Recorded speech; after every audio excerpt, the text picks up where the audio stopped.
जुले और नमस्कार दोस्तों।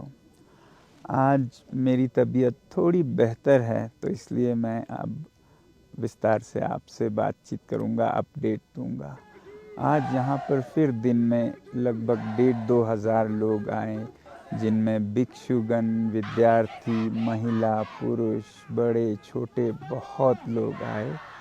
और आज रात को मेरे साथ कोई 156 लोग बाहर खुले आसमान में सोएंगे और आकाश इतना साफ है कि शायद -10 तक तापमान जाए।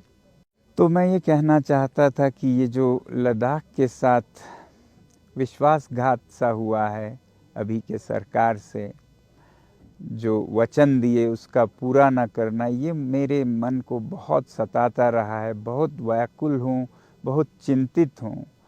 चिंतित होने का कारण एक तो ये है कि लद्दाख के जो संवेदनशील पर्यावरण है, यहाँ की जो जनजातीय संस्कृतियाँ हैं, उन्हें संरक्षण देने का वादा किया था 2 चुनावों में, और उसी बुनियाद पे चुनाव जीते भी, और उसके बाद 4 साल टाल मटोल के बाद साफ साफ इनकार कर दिया। तो एक तरह से वादा खिलाफी हुई, वचन तोड़ दिया। इससे मैं बहुत परेशान हूँ।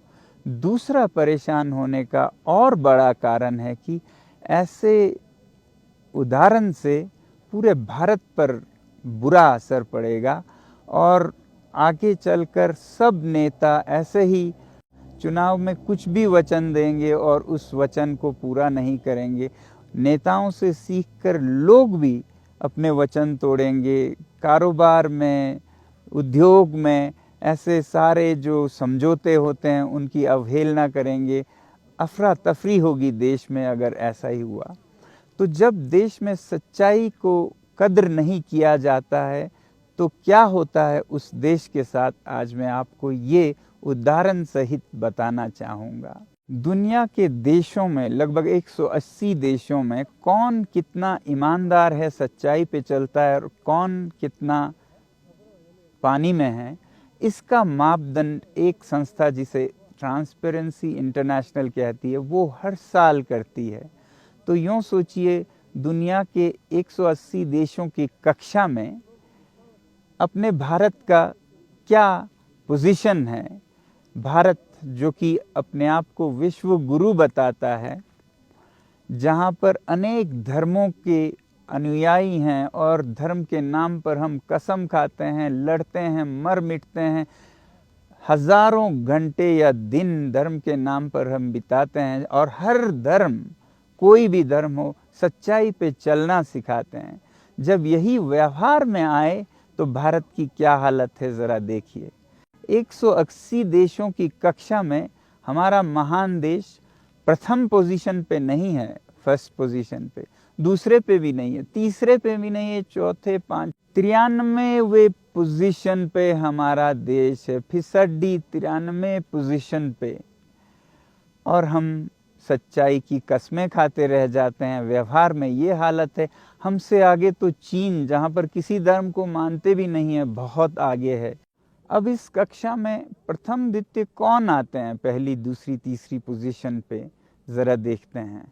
आप देख रहे हैं, ये हैं देश जिन पे हमें भी गर्व होनी चाहिए, इनको तो होगी ही, जो हमारे भगवानों के दिखाए हुए सच्चाई के मार्ग पर चलते हैं, जहाँ ज़िंदगी के हर चीज़ में लोग ईमानदारी से पेश आते हैं, वो ये देश हैं। अब इससे क्या फ़र्क पड़ता है, ज़रा देखते हैं फ़र्क क्या पड़ता है। अब हम भारत में जल्द ही जल्द विकसित देश बनना चाहते हैं, महान देश बनना चाहते हैं, धनी देश बनना चाहते हैं। तो अब ज़रा ये देखिए, ये हैं दुनिया के सबसे धनी देश, जहाँ पर कैपिटा जीडीपी सबसे ऊंची है।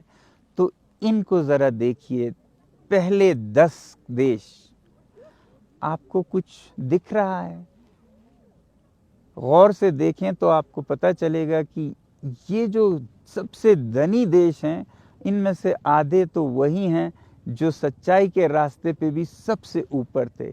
यानी कि साबित क्या होता है कि वही देश जो सच्चाई पर चलते हैं, वही धनी और विकसित देश भी बनते हैं। तो इससे हमें पता चलता है कि अगर भारत में वचन का कोई अर्थ ना हो, सच्चाई का कोई माने ना हो, वादे तोड़ दिए जाएं, तो हम कभी महान देश नहीं बनेंगे, विकसित देश नहीं बनेंगे, विश्व गुरु तो छोड़ ही दीजिए। तो आइए हम सब मिलकर इस देश को एक महान देश, एक ईमानदार देश और एक सच का विश्व गुरु बनाएं। मुझे उम्मीद है आप सब लद्दाख की आवाज़ में आवाज़ मिलाएंगे और कल रविवार 24 मार्च को अपने अपने शहरों से सभाएं करेंगे, एक दिन का हो सके तो अनशन करेंगे और इस भारत को महान बनाने की प्रतिज्ञा करेंगे। बहुत बहुत धन्यवाद। जय हिंद।